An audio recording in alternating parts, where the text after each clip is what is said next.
Learn with Minno. السلام علیکم بچوں، آج کی ہماری کہانی کا نام ہے رحمان۔ یہ بات تو آپ سب بچے جانتے ہی ہیں کہ ہر کام شروع کرنے سے پہلے بسم اللہ الرحمن الرحیم پڑھنا چاہیے۔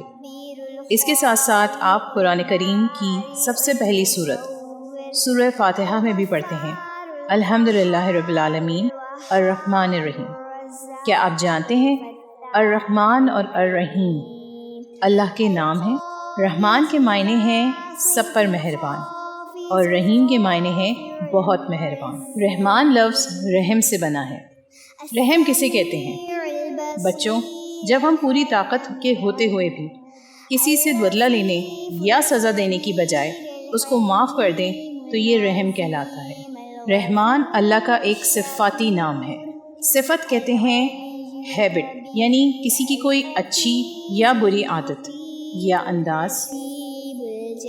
اس کا مطلب رحم اور مہربانی کرنا اللہ تعالیٰ کی صفت ہے۔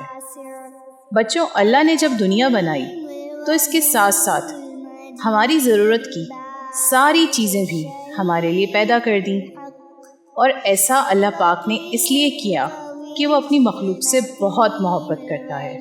رحمان ایک ایسا رحم کرنے والا ہوتا ہے جس کی رحمت دنیا کے کونے کونے میں بغیر کسی فرق کے پھیلی ہوئی ہو۔ اللہ پاک کا رحم صرف مسلمانوں کے لیے نہیں بلکہ اللہ کے رحمان ہونے کا فائدہ پوری دنیا یا یوں کہہ لیں کہ ہر جاندار کے لیے ہے، کیونکہ سب کو پیدا کرنے والا اللہ ہی ہے۔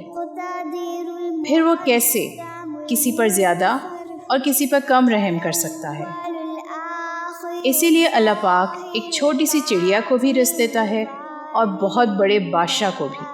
بچوں، آپ نے کبھی سوچا کہ ہمارے پاس کتنی ساری اللہ کی دی ہوئی نعمتیں ہیں جو کہ ہمیں بغیر مانگے مل گئی ہیں؟ جیسے اللہ نے ہمیں آنکھیں دی ہیں جس سے ہم اس خوبصورت دنیا کو دیکھ سکتے ہیں، کان دیے جن سے ہم سن سکتے ہیں، بولنے کے لیے زبان دی، چلنے کے لیے پاؤں اور کام کرنے کے لیے 2 ہاتھ۔ ایسے ہی اللہ پاک نے ہمیں دن اور رات بھی دیے تاکہ ہم دن میں کام کریں اور رات میں آرام۔ اس کے ساتھ ساتھ اللہ کی رحمان ذات نے ہمیں بہت سے احساسات بھی دیے، جیسے خوشی، اداسی یا پھر غصہ۔ اب ذرا سوچیں، اگر یہ سب احساسات یعنی فیلنگز نہ ہوتی تو کیا ہوتا؟ یہ سب چیزیں انسان کے لیے اللہ کی طرف سے ایک نعمت یعنی بلیسنگ ہے۔ اب کبھی آپ کی کوئی چیز آپ کے دوست یا بہن بھائی سے خراب ہو جائے تو اس سے لڑنے یا غصہ ہونے کی بجائے اس کی غلطی کو معاف کر کے دوستی کر لیں۔ اس طرح کرنے سے ہماری دوستی اور پکی ہو جاتی ہے۔ آپ جانتے ہیں اللہ پاک بھی ہم سے یہی چاہتے ہیں کہ ہم اللہ کی صفت رحمان کو اپنائیں اور سب پر مہربان ہو جائیں۔ بچوں، آج ہم نے اللہ کے 99 ناموں میں سے ایک اور نام کے بارے میں جانا، الرحمن، جس کے معنی ہے سب پر مہربان۔